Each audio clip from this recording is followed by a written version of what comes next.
Assalamualaikum. Jumpa lagi kita hari ni. Kita hari ni aku fikir kita nak kena postmortem sikit tentang kes arwah adik yang kena langgar dekat Ipoh tu. Kita nak highlight benda ni dan nak postmortem balik. Pasal apa? Video sebelum ni aku buat dia tak berapa, dia complete dah tapi tak berapa lengkap sangat lah. Okey, postmortem balik tentang tuntutan dan sebagainya. Kat sini kita nak tengok kalau sebab polis tu, pegawai tu dia daripada Kedah dan dia bukan pegawai polis yang bertugas di Ipoh. Jadi untuk kita nak untuk keluarga mangsa nak saman PDRM dan kerajaan Malaysia ni nampak macam longgar, tak berapa solid. Tetapi kat sini kena bijak kalau semasa dia melanggar, dia ada menyebut saya polis, dia kata. Kalau dia sebut saya polis, kedengaran ada dia sebut macam tu. Dia kata aku polis, suka hati aku. Dia cakap macam tu kan. Bermakna dia memperkenalkan diri dia, saya seorang anggota pegawai polis.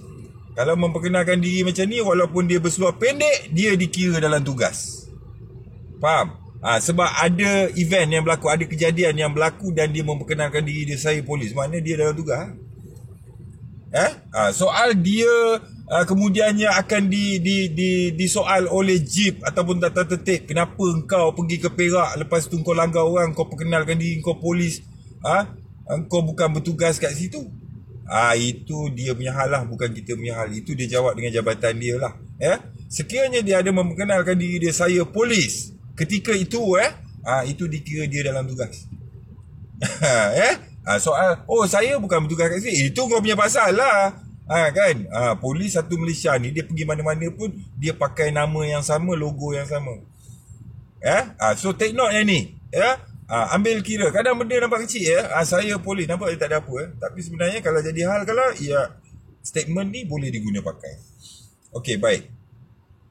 Dan sekiranya tidak ada dia tidak memperkenalkan diri dia sebagai polis apa semua di tempat kejadian, kita tak boleh saman PDRM dan kerajaan. Yang boleh kita saman dia civil suit terhadap dia. Nanti dia katalah saya dah kena buang kerja, saya apa pun tak ada. Tak apalah.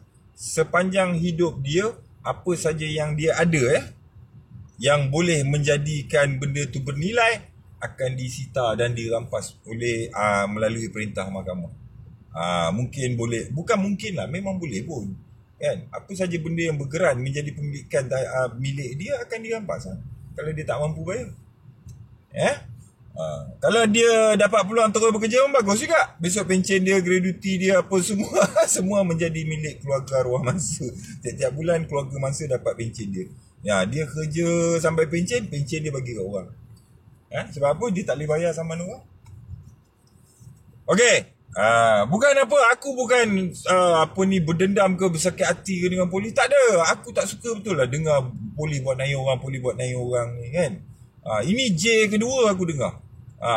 J kedua yang aku jumpa buat khianat kat orang. Ni J yang kedua lah aku jumpa. Sebelum ni ada seorang J tapi daerah lain, negeri lain lah. Itu pun on the way aku nak hentam juga tu. Kan? Ni J lagi seorang. Jadi cek balik semasa kejadian tu, apa statement-statement yang keluar daripada mulut dia. Dia memperkenalkan diri dia sebagai apa. Kalau ada ni semua, dia dikira dalam tugas.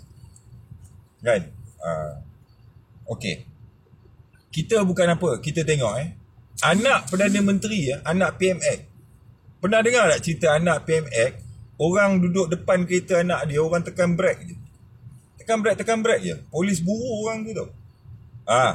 Dan dia dianggap memandu secara berbahaya. Baru tekan brake, belum langgar lagi tau. Sebab anak Perdana Menteri.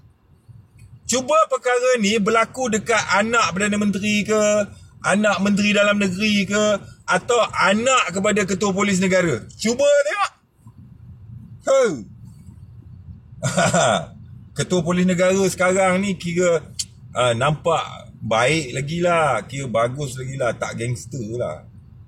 Cuba bayangkan kalau zaman Rahim Noh, Tan Sri Rahim Noh, anak dia kalau kena macam ni, aku ingat kau arwah lama lah. Betul tak? kita fikir yang macam tu lah. Kalau kena dekat anak orang-orang yang ada power, ada kuasa, ada title, anak-anak menteri, kalau kena, cuba kena tengok. 24 jam kes ni masuk paper muka depannya. Tapi pasal benda ni kena dekat, yelah, pesara tentera. Geng aku tu, pesara tentera tu kan. Main-main dengan askar. Askar ni dia ada 2 type tau. Dia senyum pun kau dalam risiko, dia tak senyum pun kau dalam risiko. Dia bercakap pun kau dalam risiko, dia tak bercakap pun kau dalam risiko. Pasal apa? Dia perhati kau. Faham? Dia perhati respon kau, apa kau cakap, setiap perkataan dia perhatikan. Tahu? Hati-hati sikit askar-askar ni. Sebab tu askar ni dia bila nak habis servis, dia ada peralihan. Nak kena betulkan balik. Dia tu. Okay. So kita tengoklah macam mana proses keadilan ni berjalan. Kita menghormati proses yang berlaku. Tapi setakat ni kita tengok memang ada double standard lah.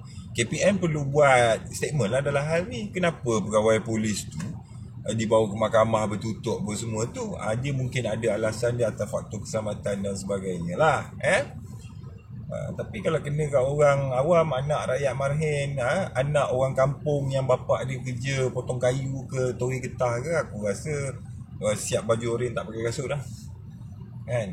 Tapi pasal kena kat pegawai polis, pakai kot, pakai t-shirt, baju cantik, kemah, diberi kelebihan untuk stylo berdiri depan magistrate. Lepas tu polis dan rakyat berpisah tiada. Memang tak berpisah pun. Tapi cara dia macam tu lah kan. Aku kena akta polis di bawah kesalahan-kesalahan kecil je 12 hari duduk dalam. 18 kali bicara. Tak menang-menang sampai sekarang. Mereka pun tak menang-menang sampai sekarang. Hari tu dah menang dah. Dia panggil balik. Bila aku nak saman, dia panggil, dia pecah balik. Pandai. Cas-cas lah, aku peduli apa. Aku mesti fight ni. Okay, fikir-fikirkan. Sekian, wassalam. Hidup berakal, mati jangan berantu. Emosi jangan melepasi akal, kerana emosi yang melepasi akal ni adalah petanda awal engkau gantung tali nak gantung leher engkau sendiri. Bukan orang yang nak usik engkau. Engkau sendiri yang akan bunuh diri engkau sendiri. Your own hand with your own gun. Pull a trigger to your own head. Faham? Fikir-fikirkan. Sekian. Wassalam.